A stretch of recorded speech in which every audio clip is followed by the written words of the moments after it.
নমস্কার বন্ধুরা, আজ আমি তোমাদের জন্য নিয়ে এসেছি এমন একটি বইয়ের সারসংক্ষেপ যা পৃথিবীর লাখো মানুষের চিন্তাধারা বদলে দিয়েছে এবং তাদের ভাগ্যকে এক নতুন দিশা দেখিয়েছে। এই বইটির নাম হল হাউ টু অ্যাট্রাক্ট মানি এবং এটি লিখেছেন বিখ্যাত লেখক ডক্টর জোসেফ মারফি। এখন তোমাদের মনে প্রশ্ন আসতেই পারে, আসলে এই বইটিতে এমন কি বিশেষ আছে? তাহলে চলো একটি ছোট গল্প দিয়ে শুরু করি। ভাবো, দুই বন্ধু আছে, রাজেশ আর রোহন। দুজনেই দিনরাত কঠোর পরিশ্রম করে। রাজেশ সকাল থেকে সন্ধ্যা পর্যন্ত কঠোর পরিশ্রম করে, কিন্তু মাসের শেষে তার কাছে কখনোই টাকা থাকে না। যত টাকা আসে তত দ্রুত খরচও হয়ে যায়। অন্যদিকে রোহনও কাজ করে, কিন্তু তার সঙ্গে একটি অদ্ভুত ব্যাপার ঘটে। টাকা শুধু তার কাছে আসে না, বরং ধীরে ধীরে বেড়েও যায়। সে তার প্রয়োজন মেটায়, খুশি থাকে এবং পরিবারেরও সাহায্য করে। এখন ভেবে দেখো, দুজনেই সমান পরিশ্রম করে, তবু এত বড় পার্থক্য হলো কেন? রোহনের কাছে কি কোনো জাদু আছে, নাকি ভগবান তাকে বেশি ভাগ্য দিয়েছেন? ডক্টর জোসেফ মারফি বলেন, আসল পার্থক্য না আছে পরিশ্রমে, না আছে ভাগ্যে, বরং আছে চিন্তাভাবনা ও বিশ্বাসে। রাজেশের মনে টাকার বিষয়ে নেতিবাচক ধারণা রয়েছে। তার মনে হয় টাকা এলে ঝগড়া হবে, মানুষ হিংসা করবে, অথবা হয়তো টাকা তার কাছে টিকে থাকবে না। কিন্তু রোহনের বিশ্বাস সম্পূর্ণ আলাদা। সে মনে করে টাকা ঈশ্বরের আশীর্বাদ, আর সমৃদ্ধি আসা ঠিক ততটাই স্বাভাবিক যতটা প্রতিদিন সূর্যের ওঠা। বন্ধুরা, এটাই এই বইটির সবচেয়ে বড় বার্তা। যদি তুমি তোমার অবচেতন মনকে সঠিকভাবে প্রোগ্রাম করতে পারো, তাহলে টাকা আর সাফল্য আপনাতেই তোমার জীবনে আকৃষ্ট হতে শুরু করবে। তাহলে চল স্টেপ বাই স্টেপ বুঝে নিই, টাকার বিষয়ে আমাদের চিন্তাভাবনা কোথায় ভুল হয়ে যায়, টাকাকে আকৃষ্ট করার জন্য কোন নিয়মগুলো মানা উচিত, আর কিভাবে তুমিও রোহনের মতো তোমার জীবনের ধন সম্পদ আর সাফল্যকে সহজে টেনে আনতে পারো। তাহলে শুরু করি এই আশ্চর্য যাত্রা, হাউ টু অ্যাট্রাক্ট মানি এর সঙ্গে। চ্যাপ্টার 1, টাকা আর বিশ্বাস বা বিলিফ সিস্টেম। বন্ধুরা, বেশিরভাগ মানুষ ভাবে যে টাকা শুধু পরিশ্রম করলেই আসে। হ্যাঁ, পরিশ্রম জরুরি, কিন্তু ডক্টর জোসেফ মারফি বলেন যে আসল খেলা পরিশ্রমের থেকেও বেশি হলো বিশ্বাস আর চিন্তার। এখন প্রশ্ন হলো, বিশ্বাস মানে কি? বিশ্বাস মানে সেই ধারণা যা ভেতর থেকে তোমার অবচেতন মনে গেঁথে যায়, আর সেই ধারণাই তোমার জীবনকে চালায়। যদি কোনো মানুষ মনে করে টাকা খারাপ জিনিস, বেশি টাকার মানুষরা লোভী আর খারাপ হয়, অথবা আমার ভাগ্যে টাকা লেখা নেই, তাহলে তার অবচেতন মন সেই চিন্তাকেই সত্যি করে দেয়। মানে যতই সে পরিশ্রম করুক না কেন, টাকা হয় তার কাছে আসবেই না, আর যদি আসেও খুব দ্রুত চলে যাবে। এখানে একটি ছোট উদাহরণ নেওয়া যাক। রাজেশ নামের একজন মানুষ ছিল। রাজেশের মনে সবসময় এই ভয় ছিল যে যদি তার কাছে বেশি টাকা আসে, তাহলে বাড়িতে ঝগড়া শুরু হয়ে যাবে। আর বন্ধুরা, সত্যিই তাই হলো। যখন যখন রাজেশের হাতে একটু বেশি টাকা আসতো, কোনো না কোনো কারণে বাড়িতে ক্লেশ, টেনশন আর ঝগড়া লেগেই যেত। এখন তোমরা ভাবছ এমনটা হলো কেন? কারণ রাজেশের অবচেতন মন বারবার সেই ভয়কেই ধরে রেখেছিল। তার মনে টাকার একটি নেতিবাচক ছবি গেঁথে গিয়েছিল, আর তার মস্তিষ্ক সেই ছবিকেই বাস্তবে রূপ দিত। অন্যদিকে রোহন নামের একজন মানুষ ছিল। রোহনের বিশ্বাস ছিল সম্পূর্ণ আলাদা। সে মনে করত টাকা ঈশ্বরের দান, টাকা আমাকে আর আমার পরিবারকে আনন্দ দেয়, টাকা আমার জীবনে সুখ সুবিধা নিয়ে আসে। তাহলে তার অবচেতন মনও সেই বিশ্বাস অনুযায়ী কাজ করতে শুরু করলো। ফলাফল হলো, রোহনের সামনে ভালো কাজের সুযোগ আসতে লাগল, মানুষ তার সাহায্য করতে লাগলো এবং তার জীবনে টাকা ক্রমাগত বাড়তে থাকলো।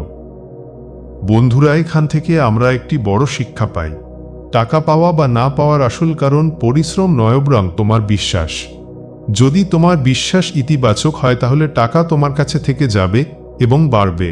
কিন্তু যদি বিশ্বাস নেতিবাচক হয়, তাহলে যত টাকা আসুক না কেন টিকবে না। তাই সবচেয়ে প্রথম পদক্ষেপ হলো নিজের চিন্তা আর বিশ্বাসকে বদলানো। নিজের ভেতরে এই ধারণা বসানো যে টাকা ভালো জিনিস, টাকা আমার জীবনে আনন্দ আর শান্তি নিয়ে আসে, টাকা আমার জন্য স্বাভাবিক। চ্যাপ্টার 2, পজিটিভ অ্যাফার্মেশনস বা রোজগার মন্ত্র।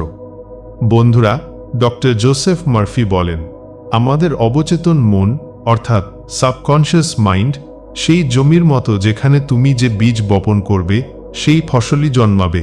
যদি তুমি সেখানে ভয়, অভাব আর নেতিবাচকতার বীজ বপন করো, তাহলে তোমার জীবনে টেনশন, দুশ্চিন্তা আর দারিদ্র্য বেড়ে উঠবে। কিন্তু যদি তুমি সেখানে বিশ্বাস, সমৃদ্ধি আর ইতিবাচক চিন্তার বীজ বপন করো, তাহলে জীবনে আনন্দ আর টাকা আপনাতেই আসতে শুরু করবে। এখন প্রশ্ন হলো, এই বীজ বপন করবে কিভাবে? এর সবচেয়ে সহজ উপায় হলো অ্যাফার্মেশনস, মানে ইতিবাচক বাক্য। অ্যাফার্মেশনস মানে হলো প্রতিদিন নিজের মনে ভালো আর শক্তিশালী চিন্তা ঢোকানো, যেন তুমি নিজের মস্তিষ্ককে আবার নতুনভাবে প্রোগ্রাম করছো। একটি গল্প। রোহনকে ধরো। রোহনও আগে অন্য সবার মতোই ভাবত যে টাকা রোজগার করা খুব কঠিন। কিন্তু যখন সে ডক্টর মার্ফির বই পড়ল, তখন সে প্রতিদিন সকাল আর রাতে এই অ্যাফার্মেশনস বলতে শুরু করল। টাকা আমার জন্য স্বাভাবিক। যেমন সূর্যের আলো সবার কাছে পৌঁছায়, তেমনি টাকাও সহজেই আমার কাছে আসে। আমি যোগ্য আর টাকা আমার জীবনে আসবেই। প্রথমে তার একটু অদ্ভুত লাগতো, কিন্তু ধীরে ধীরে তার বিশ্বাস বদলাতে শুরু করল। তার অবচেতন মন এই কথাগুলোকে সত্যি ধরে নিতে শুরু করল। ফল হলো এই যে রোহনের সামনে হঠাৎ এমন সুযোগ আসতে লাগলো যেখানে তাকে বেশি পরিশ্রম না করেও ভালো টাকা পেতে লাগলো। অ্যাফার্মেশনসের শক্তি। যখন তুমি প্রতিদিন বারবার নিজের মনে একই ইতিবাচক কথা ঢোকাও, তখন তোমার অবচেতন মন সেটার উপর বিশ্বাস করতে শুরু করে। আর যখন অবচেতন মন বিশ্বাস করে, তখন সমগ্র মহাবিশ্বের শক্তি তোমার জন্য পথ খুলে দেয়। এখন তোমার করণীয় কি? প্রতিদিন সকালবেলা ঘুম থেকে উঠে আর রাতে ঘুমোতে যাওয়ার আগে 5 মিনিট সময় দাও। চোখ বন্ধ করে 2-3 বার এই অ্যাফার্মেশনসগুলো পুনরাবৃত্তি করো। টাকা আমার জন্য ভালো, আমি যোগ্য এবং টাকার অধিকারী। টাকা সহজে এবং ক্রমাগত আমার জীবনে আসে। তুমি হয়তো সঙ্গে সঙ্গে বড় পরিবর্তন দেখতে পাবে না, কিন্তু 30-40 দিনের মধ্যে তোমার চিন্তাধারা বদলাতে শুরু করবে। আর যখন চিন্তা বদলায়, তখন পরিস্থিতিও বদলাতে থাকে। চ্যাপ্টার 3, ভিজুয়ালাইজেশন বা টাকার কল্পনার শক্তি। বন্ধুরা, ডক্টর জোসেফ মার্ফি বলেন, তুমি তোমার মনে যে ছবি আঁকো, সেটাই তোমার বাস্তবতা হয়ে ওঠে। আমরা সবাই সারাদিন চিন্তা করি, কখনো টাকার চিন্তা, কখনো ঋণের, কখনো ভবিষ্যতের। আর যখন মনে বারবার অভাব আর ভয়ের ছবি তৈরি হতে থাকে, তখন বাস্তব জীবনেও ঠিক সেটাই টেনে আনে। কিন্তু যদি আমরা সচেতনভাবে মনের ভেতর টাকা আর সাফল্যের ইতিবাচক ছবি তৈরি করা শুরু করি, তাহলে আমাদের অবচেতন মনও সেটার উপর কাজ করতে শুরু করে। এটাই হলো ভিজুয়ালাইজেশন, অর্থাৎ কল্পনার শক্তি। উদাহরণ, রাজেশকে মনে করো। রাজেশ সবসময় ভাবত, আমার কাছে কখনো টাকা টেকে না। তাহলে তার মনে বারবার খালি পকেটের ছবি ভেসে উঠত। ফল হলো তার জীবনে সত্যিই টাকা টেকেনি, কিন্তু রোহন আলাদা পথ নিল। রোহন প্রতিদিন 5 মিনিট শান্ত হয়ে বসত চোখ বন্ধ করত আর কল্পনা করত, আমার হাতে টাকা আছে, আমি স্বচ্ছন্দে আমার বিল দিচ্ছি, পরিবার খুশি আছে, আর আমার কাছে টাকার কখনো অভাব নেই। সে বারবার এই ছবিটাই মনে তৈরি করতে লাগল। ধীরে ধীরে তার অবচেতন মন এই কল্পনাকেই বাস্তব ধরে নিতে শুরু করল। তারপর কি হলো? রোহনের চাকরিতে প্রমোশন হলো, তার ছোট ছোট সাইড কাজগুলো চলতে শুরু করলো, আর টাকার প্রবাহ ক্রমশ বাড়তে থাকলো। এর মানে একেবারে পরিষ্কার, তুমি মনের মধ্যে যেমন ছবি আঁকো, ঠিক তেমন পরিবেশ তুমি তোমার জীবনে টেনে আনো। ভিজুয়ালাইজেশন করার সহজ উপায়। প্রতিদিন 5-10 মিনিট শান্ত জায়গায় বসো, চোখ বন্ধ করে গভীর শ্বাস নাও, মনে স্পষ্ট ছবি আঁকো। তোমার হাতে টাকা আছে, তুমি স্বচ্ছন্দে সংসারের খরচ চালাচ্ছ, তোমার ব্যাংক ব্যালেন্স বাড়ছে, তোমার পরিবারের মুখে হাসি ফুটছে। এই ছবিটিকে যতটা সম্ভব বাস্তবের মতো অনুভব করো, যেন এখনই সেটাই তোমার বাস্তবতা। ভিজুয়ালাইজেশন করার ফলে তোমার মন আর অবচেতন মন একদিকে কাজ করতে শুরু করে। আর যখন ভেতর থেকে তুমি দৃঢ়ভাবে বিশ্বাস করতে শুরু করো, আমার কাছে টাকা আছে, তখন মহাবিশ্ব তোমার জন্য সেই পরিবেশ তৈরি করে দেয়। এখন বন্ধুরা, ভিজুয়ালাইজেশন তোমরা বুঝে গেছো। পরের অধ্যায়ে আমি বলবো গিভিং অ্যান্ড রিসিভিং। যতটা দেবে ততটাই পাবে, যেখানে টাকা আটকে না রেখে সেটা বইয়ে দেওয়ার শক্তি নিয়ে আলোচনা হবে। Chapter 4, giving and receiving. যতটা দেবে ততটাই পাবে। বন্ধুরা, অনেকেই ভাবে টাকা শুধু যতটা জমাবে ততটাই বাড়বে, কিন্তু ডক্টর জোসেফ মার্ফি বলেন আসল সত্যিটা একেবারেই উল্টো। টাকা বাড়ে তখনই যখন সেটা প্রবাহিত হয়। এখন প্রশ্ন হলো, টাকা প্রবাহিত হওয়া মানে কি? টাকা প্রবাহিত হওয়া মানে হলো তার সঠিক ব্যবহার করা, প্রয়োজন মতো মানুষের সাহায্য করা, ভালো কাজে ব্যয় করা আর কৃতজ্ঞতার সঙ্গে খরচ করা। যদি কেউ টাকা আটকে রাখে আর খরচ করতে ভয় পায়, তাহলে তার অবচেতন মন সবসময় এই বার্তাই পাঠায়, টাকা কম, কোথাও শেষ হয়ে না যায়। আর সেই চিন্তাই সত্যি হয়ে যায়। টাকা আটকে রাখার চিন্তা। কিছু মানুষ বলে, আমি কাউকে 1 টাকাও কেন দেব, আমার শুধু জমাতে হবে। এমন মানুষ যতই টাকা জমাক না কেন, তাদের জীবনে অভাব আর ভয় সবসময় থেকে যায়। উদাহরণ, সুরেশ নামের একজন মানুষ ছিল। সে সবসময় টাকা জমাত, কাউকে সাহায্য করত না আর খরচ করতে ভয় পেত। অন্যদিকে তার বন্ধু মহেন্দ্র ছিল। মহেন্দ্র বুদ্ধিমানের মতো টাকা খরচ করত, প্রয়োজন মতো মানুষের সাহায্য করত, আর প্রতিবার টাকা ব্যবহার করার সময় মনে মনে ভাবত, এই টাকা 10 গুণ হয়ে আমার কাছে ফিরে আসবে। কয়েক বছর পর কি হলো? সুরেশের ভয় আর কৃপণতা তার জীবনে আরও অভাব টেনে আনল। কিন্তু মহেন্দ্রর ইতিবাচক চিন্তা তার জন্য নতুন সুযোগ, আরও বেশি টাকা আর সুখ সমৃদ্ধি এনে দিল। আসল শিক্ষা, টাকা আটকে রাখলে কমে যায়, টাকা প্রবাহিত করলে বাড়তে থাকে। ডক্টর জোসেফ মার্ফি বলেন, যখন তুমি আনন্দ আর কৃতজ্ঞতার সঙ্গে টাকা খরচ করো বা দান করো, তখন মহাবিশ্ব তোমাকে তার বহু গুণ ফিরিয়ে দেয়। ডক্টর মার্ফিরও পরামর্শ, সবসময় টাকার প্রবাহ বজায় রাখো। খরচ করার সময় মনে মনে বলো, এই টাকা 10 গুণ হয়ে আমার কাছে ফিরে আসবে। আর মনে রেখো, টাকা প্রবাহিত করার সময় আনন্দ আর কৃতজ্ঞতা অনুভব করাই সবচেয়ে জরুরি। তাই বন্ধুরা, গিভিং অ্যান্ড রিসিভিং এর মানে এটাই, যতটা তুমি দেবে ততটাই তোমার কাছে ফিরে আসবে। টাকা নদীর মতো, যতক্ষণ সেটা বয়ে চলে ততক্ষণ সেটা সতেজ আর বাড়তে থাকে। চ্যাপ্টার 5, অ্যাকশন নেওয়া জরুরি। বন্ধুরা, এতক্ষণ আমরা শিখেছি যে ভিজুয়ালাইজেশন, আফার্মেশন আর পজিটিভ বিলিফের মাধ্যমে তুমি টাকা আকর্ষণ করতে পারো। কিন্তু একটা প্রশ্ন সবসময় আসে, শুধু বসে বসে ভাবলেই কি টাকা ঝরে পড়বে? না, ডক্টর জোসেফ মার্ফি স্পষ্ট বলেন, তোমার অবচেতন মন তোমাকে নতুন সুযোগ আর নতুন আইডিয়া দেবে। কিন্তু সেই সুযোগে পদক্ষেপ নেওয়া মানে অ্যাকশন নেওয়া, এটা তোমার কাজ।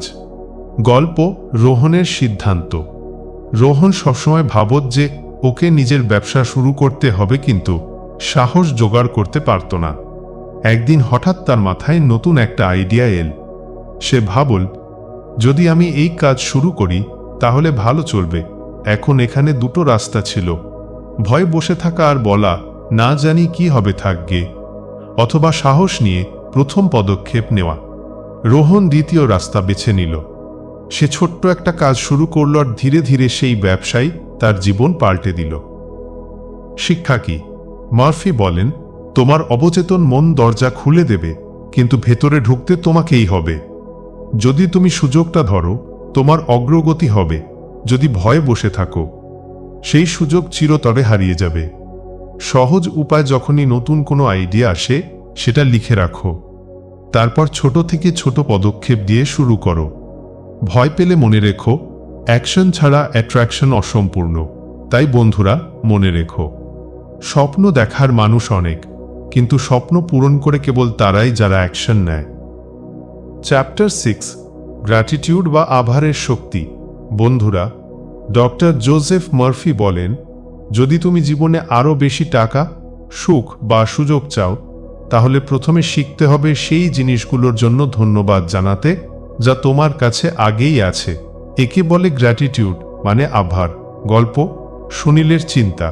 সুনীল সবসময় ভাবত, আমার কাছে কিছুই নেই, আমার ভাগ্য খারাপ, টাকা কখনো টেকে না। তার মাথায় সারাক্ষণ অভিযোগই ঘুরত। ফলাফল কি হলো? তার জীবনে আরও সমস্যাই আসতে লাগল।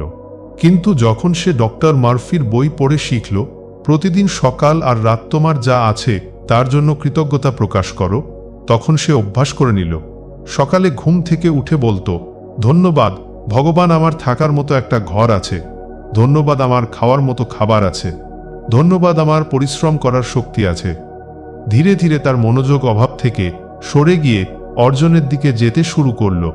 আর বিশ্বাস করো, সেই চিন্তাভাবনাই তার আত্মবিশ্বাস এত বাড়িয়ে দিল যে কয়েক মাসের মধ্যেই সে নতুন চাকরি পেল এবং আয়ও দ্বিগুণ হয়ে গেল। শিক্ষা কি? মার্ফি বলেন, অভিযোগ করলে মন আরও দরিদ্র হয়, কৃতজ্ঞতা প্রকাশ করলে মন আরও সুযোগ আকর্ষণ করে। তোমার অবচেতন মন সেই জিনিসই বাড়ায় যেটার উপর তুমি মনোযোগ দাও। যদি তুমি সবসময় ঋণ আর অভাব নিয়ে ভাবো, আরও ঋণ আসবে। যদি তুমি সবসময় কৃতজ্ঞতা জানাও, আরও আনন্দ আর টাকা আসবে। সহজ উপায়, প্রতিদিন সকালে ঘুম থেকে উঠে 3টি জিনিস লিখো যেগুলোর জন্য তুমি কৃতজ্ঞ। রাতে ঘুমাতে যাওয়ার আগে আরও 3টি জিনিস মনে করো এবং ধন্যবাদ বলো। অভিযোগের জায়গায় সবসময় ধন্যবাদকে বেছে নাও। তাই বন্ধুরা, মনে রেখো, কৃতজ্ঞতা এমন এক চুম্বক যা আরও বেশি টাকা, সুখ আর সুযোগ তোমার দিকে টেনে আনে।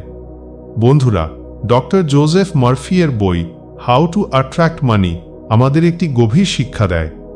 টাকা পাওয়ার খেলা শুধু পরিশ্রমের নয়, বরং চিন্তা আর বিশ্বাসেরও।